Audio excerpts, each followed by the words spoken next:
Some money can be called back, some cannot. Nobody teaches you which is which. The difference is decided before you pay, not after. And whoever asks you to pay a certain way already knows.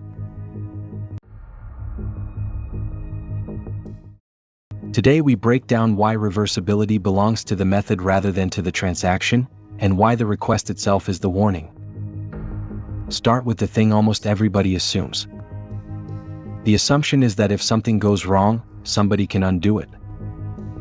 There is a general sense that money is trackable, that transfers can be stopped, that a phone call to the right place will fix it.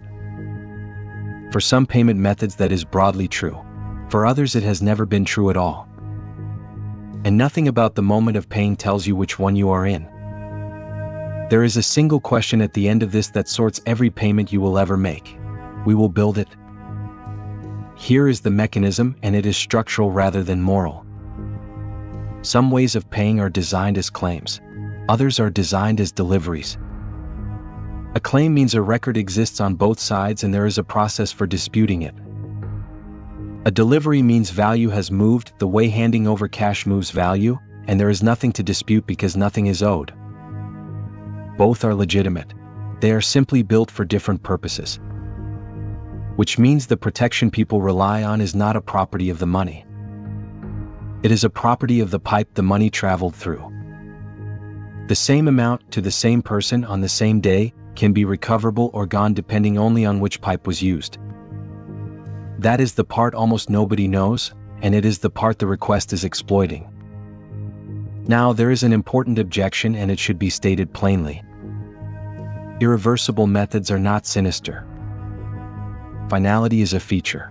It is why sellers accept them, why they cost less, and why they work across borders and outside business hours. An economy where every payment could be pulled back for months would be worse for almost everyone. There are also completely ordinary situations where the fast, final method is the correct one. So this is not an argument against those methods. It is an argument against not knowing which one you are using. Now here is the real reversal.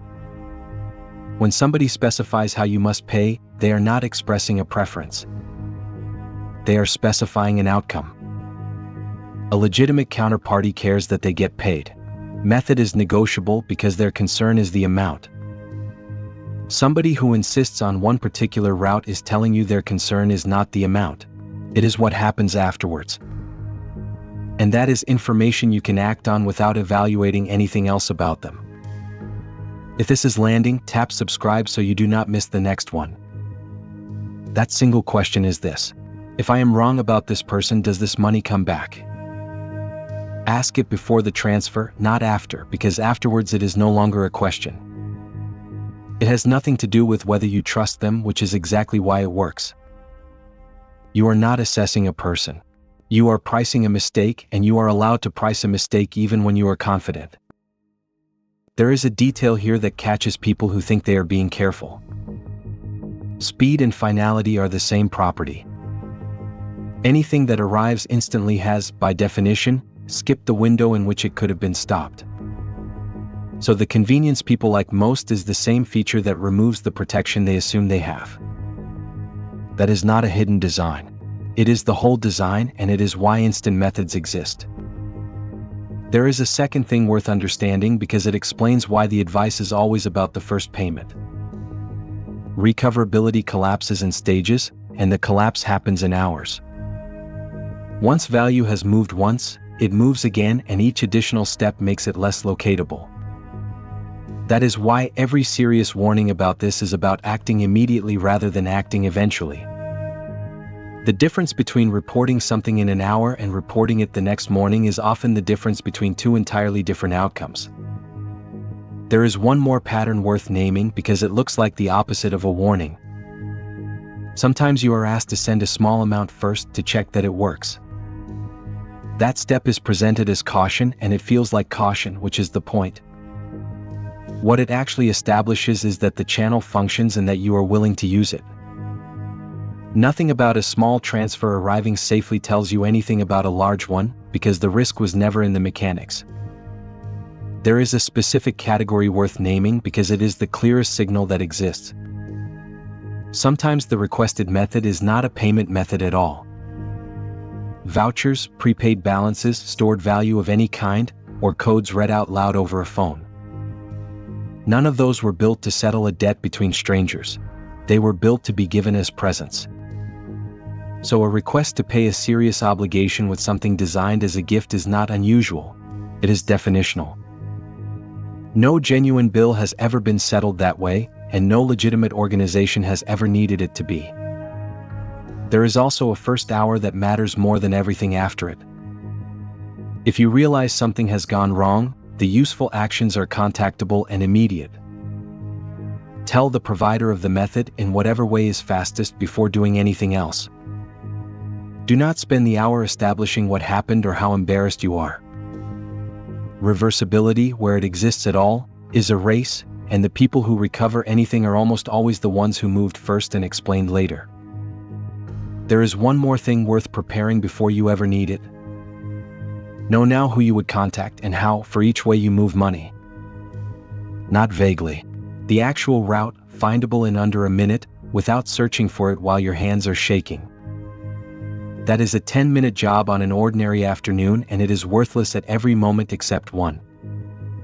It is worth being honest about the limits of all this. Knowing the difference between methods does not make you safe, and there are situations where the method was fine and the problem was elsewhere.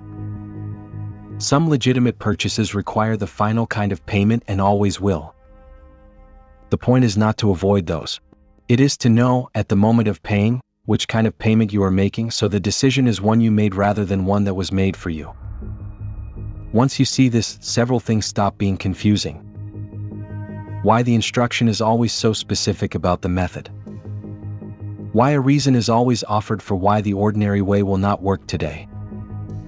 Why the amount is often just under whatever threshold would trigger a conversation. And why the strongest advice anybody gives about this is always about the hour after, never about the week after. It is the same mechanism every time. Not a stolen payment, a chosen pipe. So bring it into your own life, and it is two things. First, learn which of the methods you personally use are claims and which are deliveries. It takes one afternoon and you will keep it for life. Second, apply the question every time an amount is large enough to matter. If I'm wrong, does this come back? And treat any instruction about how to pay as the loudest thing in the conversation, louder than the reason attached to it. Because a person who genuinely wants your money will take it however it arrives. Only somebody who wants it to stay gone cares which way you send it. Now back to the first question. Why can you not get that money back? Because recoverability was decided by the route, and the route was chosen before you were asked. By the time you are wondering whether it can be undone, the only question that mattered has already been answered. If this was useful, subscribe and let us keep going. Do you know which of your payment methods can actually be reversed? Tell me in the comments. Understand money and you will see the world. The quiet part.